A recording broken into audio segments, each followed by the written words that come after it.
There's a week in August 1985 that almost nobody talks about anymore, not because it wasn't remarkable, but because the man at the center of it made it look effortless. For one single weekend, Michael J. Fox held the #1 and #2 spots at the US box office at the same time. Back to the Future was still sitting at the top after 8 straight weeks. Then Teen Wolf arrived and slotted in right beneath it. Same actor, same summer, same face on every poster. He was also starring in the second most watched sitcom in the country at that moment. He was 23 years old. Nobody does that. Almost no one in the history of Hollywood has done that. And if you'd told anyone on that August weekend what was quietly happening to Michael J. Fox behind the scenes, they wouldn't have believed you. Michael Andrew Fox was born in 1961 in Edmonton, Alberta, raised in a Canadian military family that relocated constantly. His father served in the Royal Canadian Armed Forces, so stability wasn't something the household had much of. They eventually settled in Burnaby, British Columbia, where a junior high drama teacher spotted something in the quiet kid with the natural comedic timing. He told him to audition for a CBC series. He got the part. He was 15. By the time he was 16, he'd already made a decision that would have terrified most parents. He dropped out of high school and moved to Los Angeles alone, with almost nothing in his pocket. His father, skeptical but not cruel, paid for the flight and sent him off with a line that's hard to forget: "If you're going to be a lumberjack, you might as well live in the forest."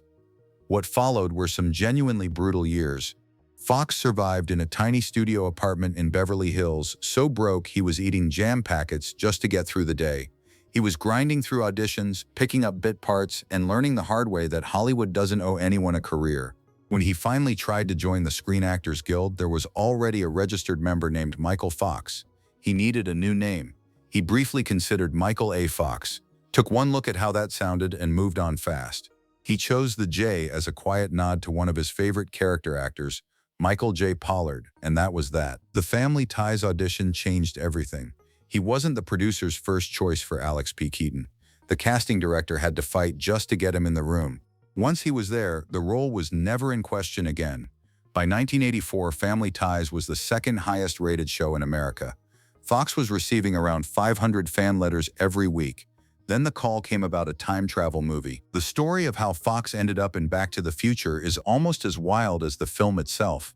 He was originally passed over because the Family Ties producer didn't want to lose him mid-season. Another actor, Eric Stoltz, was cast and filmed nearly 80% of the movie before the director decided the tone just wasn't working. Fox was brought back in. To handle both projects at once, Fox rehearsed Family Ties from 10 in the morning until 6 in the evening, then rushed over to the Back to the Future set where he'd film and rehearse until 2:30 in the morning.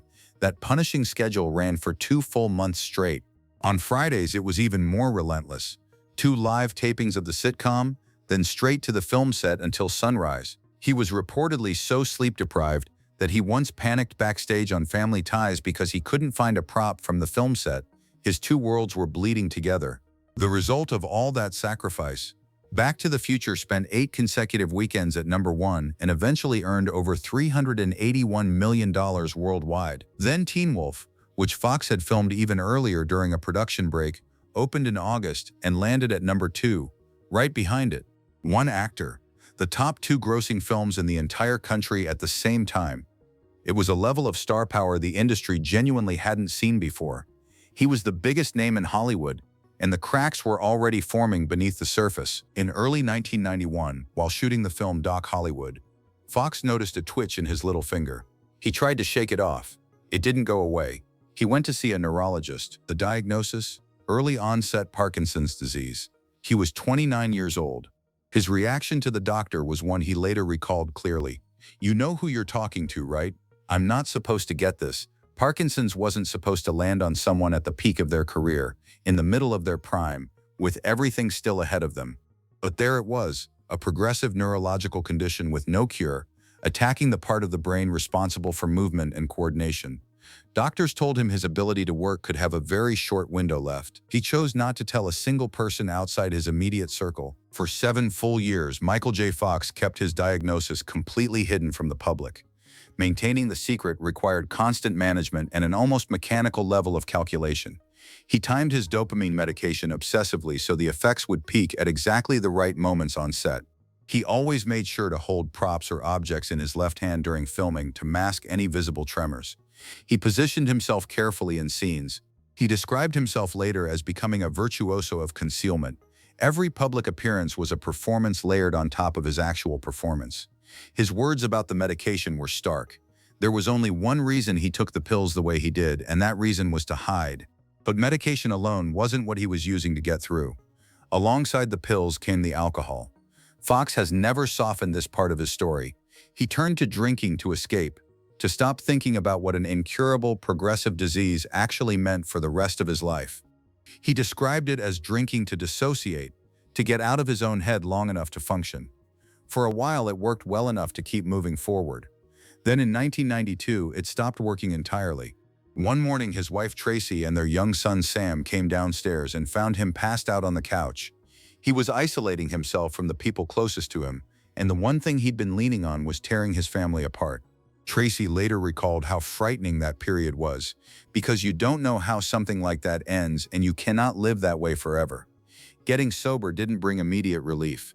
Fox has been open about how the early years without alcohol were, in some ways, harder than the drinking itself. Without it, there was nowhere to hide from himself. His solution was to stay in constant motion. More work, more travel, more projects.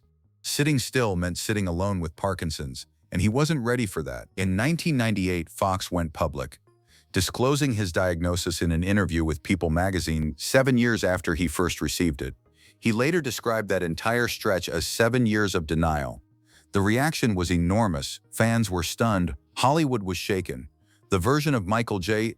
Fox that people had in their heads, endlessly energetic, boyish, the guy who outran a time machine, didn't fit with what they were now hearing. He didn't disappear. He went in the opposite direction.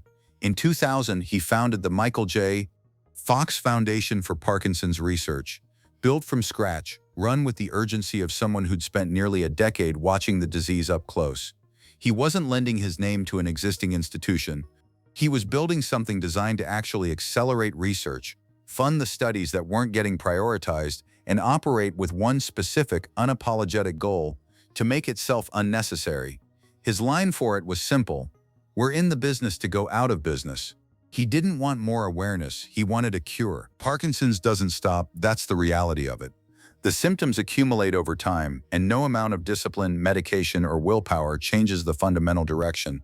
It only affects the pace. Fox has been living with this for more than 3 decades, and the physical cost has been real. He has undergone spinal surgery to remove a benign tumor on his spine. He has broken bones in multiple falls caused by the balance and coordination deterioration that comes with the disease. In a 2023 television interview, he told anchor Jane Pauley directly, "I'm not gonna lie. It's getting harder. Every day it's tougher."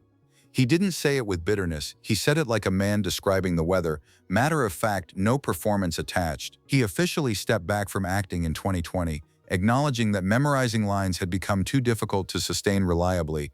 But stepping back from acting didn't mean stepping back from anything else. In 2023, Apple TV Plus released Still, a Michael J. Fox movie, a documentary that refused to soften the reality of his daily life. It showed him falling. It showed him in pain. It showed the physical work that goes into something as simple as walking down a street. The film was nominated for 7 Emmy Awards and won 4. Critics described it as one of the most unflinching portraits of a public figure in years. In June 2024, he appeared on stage at the Glastonbury Festival in front of hundreds of thousands of people, playing guitar alongside Coldplay during their headline set. Lead singer Chris Martin told the crowd that Back to the Future was the reason Coldplay existed as a band. Before Fox had played a single note, the crowd gave him a standing ovation. In January 2025, he was awarded the Presidential Medal of Freedom, the highest civilian honor in the United States. He didn't treat it as a finish line. He used the platform to publicly call on the federal government to fully commit to the National Parkinson's Project and make ending the disease a national priority. In May 2025, he was cast in Season 3 of Apple TV Plus's Shrinking, a show that already features Parkinson's as a central storyline. He reportedly sought the role specifically because he wanted to bring his own lived experience to a character navigating the same diagnosis. In October of that same year, he released his 5th book, Future Boy: Back to the Future and My Journey Through the Space-Time Continuum, a memoir about the period when the most famous film of his career was being made, and what it's meant to him in the decades since. There's a version of this that ends quietly in 1991. Young star gets a devastating diagnosis, gradually fades from public view, becomes a footnote about the fragility of fame. That version didn't happen. What happened is that Michael J. Fox took the worst news of his life, spent 7 years fighting it alone in silence, fell apart in private, pulled himself back together, went public when he was ready, and then spent the next 25 years redirecting every ounce of the drive that made him the biggest actor of the 1980s into building something with a longer shelf life than any film. His foundation has raised over $2.5 billion for Parkinson's research, making it the largest nonprofit funder of the disease anywhere in the world. The research it has funded helped identify the first biological marker for Parkinson's, a genuine scientific breakthrough that changed how the medical community approaches the disease entirely. He is 63 years old. He has Parkinson's. He falls. He is in pain. And by every available measure, he is still moving forward faster than people who are perfectly healthy. The irony, and he'd probably appreciate the irony, is that the man who made the world fall in love with time travel has spent the last 3 decades in a very different kind of race against time, and he hasn't stopped running. The Foundation's mission as it stands today is to eliminate Parkinson's disease within our lifetime. Whether that happens or not, what Michael J. Fox has already done with the time he's been given is not something you file under tragedy, it's something else entirely.